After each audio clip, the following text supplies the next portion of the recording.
Well, here we are, finally looking at the first new animated Star Trek series since Gerald Ford was president, Lower Decks. This is the first episode that we're going to look at, Temporal Edict.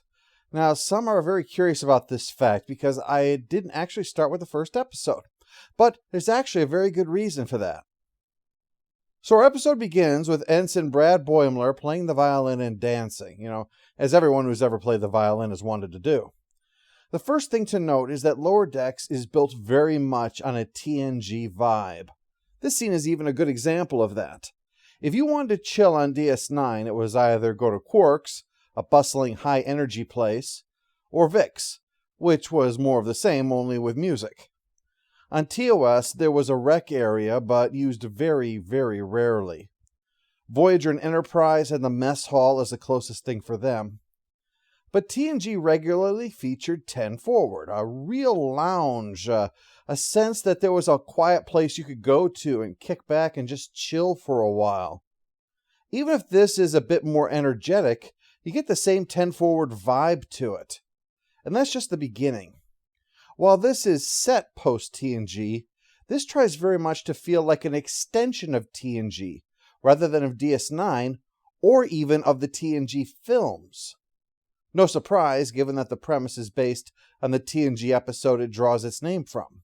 Anyway, Boimler's performance is interrupted by fellow Lower Deckers Beckett Mariner and newbie Orion medic, Tendi. What is the meaning of this intense bass? Are you mocking me? That is the strangest jazz I've ever heard.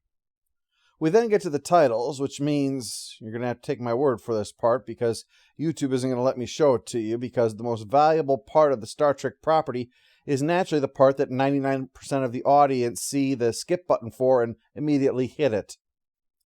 The music isn't precisely TNG's theme, but it certainly draws inspiration from it. And the ship that is the show's setting, the USS Cerritos, is seen in action, although frequently in over its head despite the inspirational music.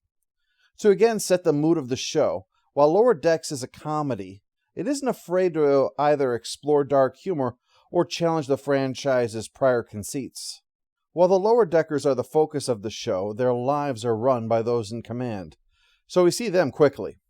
The first officer who gives the log about their upcoming mission to Cardassia for the Peace Summit is Commander Ransom, who arrives just in time to learn that Captain Freeman will not be able to do any of the cool diplomacy stuff because it's being shifted from Cardassia to Vulcan on the grounds that Cardassia sucks.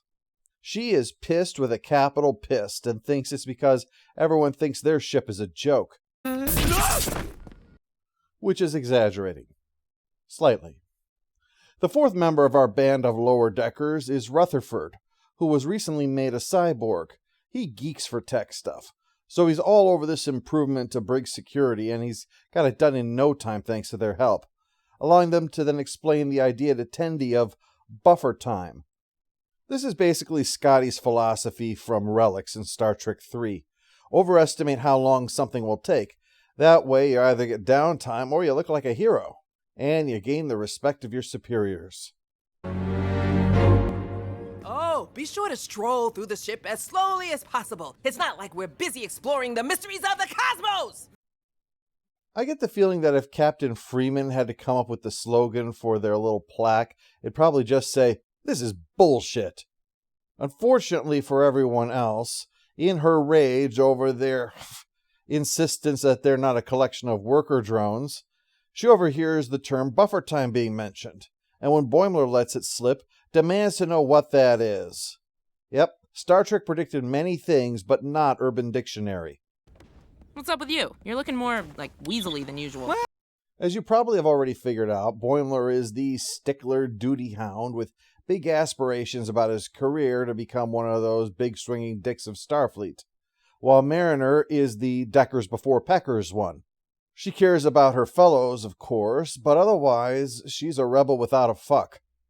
They're the main focus, with Tendi and Rutherford being close second.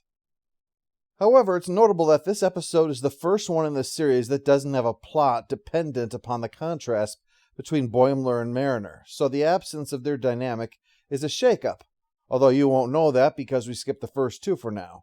But don't read anything into that. Or read something into that. See if I care. Anyway, Captain Freeman gives the order eliminating buffer time. Instead, all tasks are to be held to a rigorous schedule for each individual crew member. So after a week of that shit, the ship is full of frantic, exhausted, scrambling, brain-scrambled workers.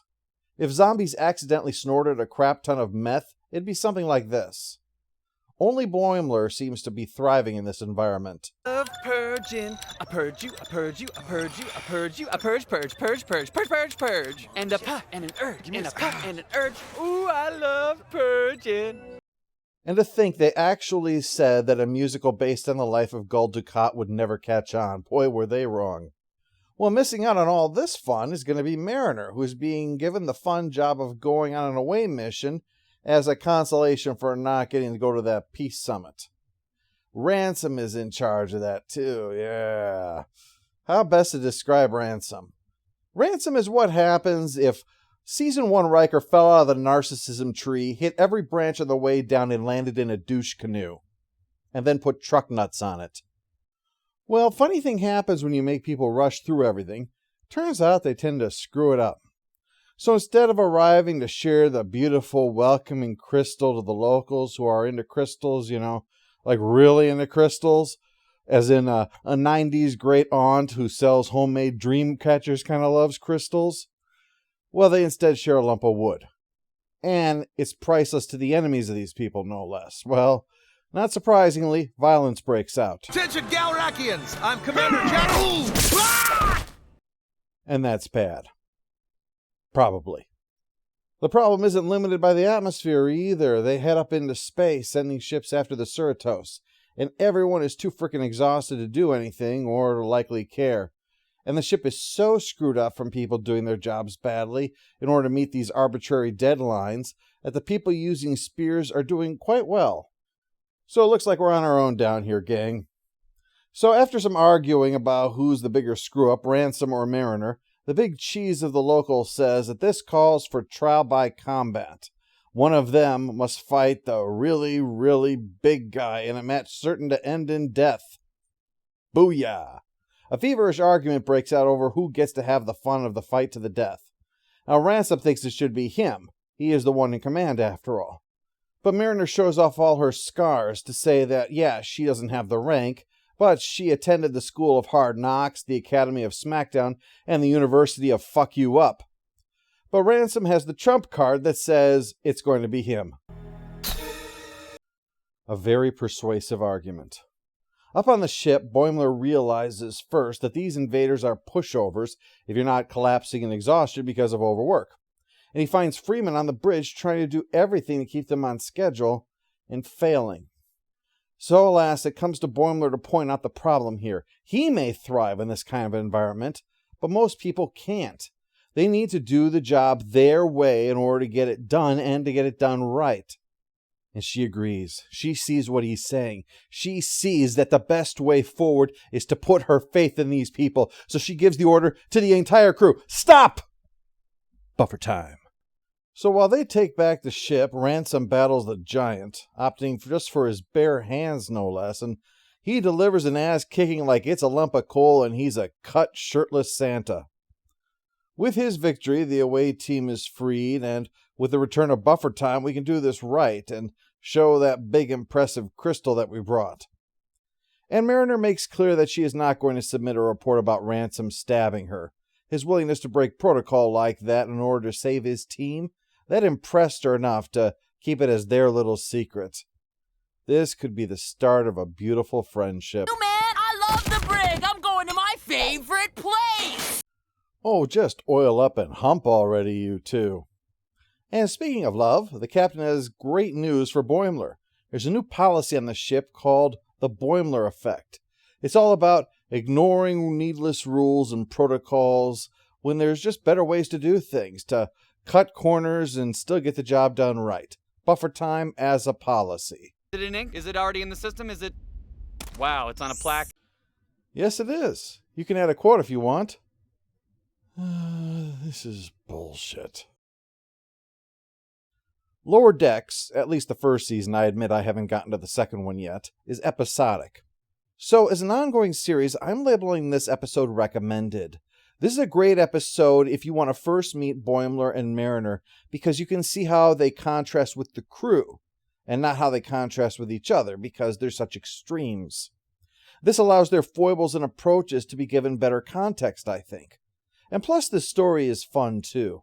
And the bit about O'Brien at the end of it is just priceless, especially for anyone who has enjoyed O'Brien at Work comics. The reason we're starting here is I think it's really the best place to meet Lower Decks and see what it's trying to do as a series.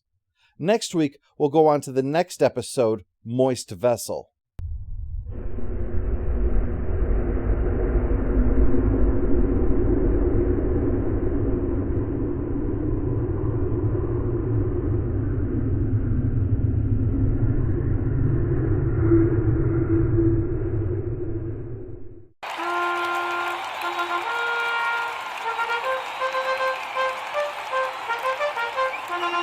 All hail the Overlord! All hail the Overlord!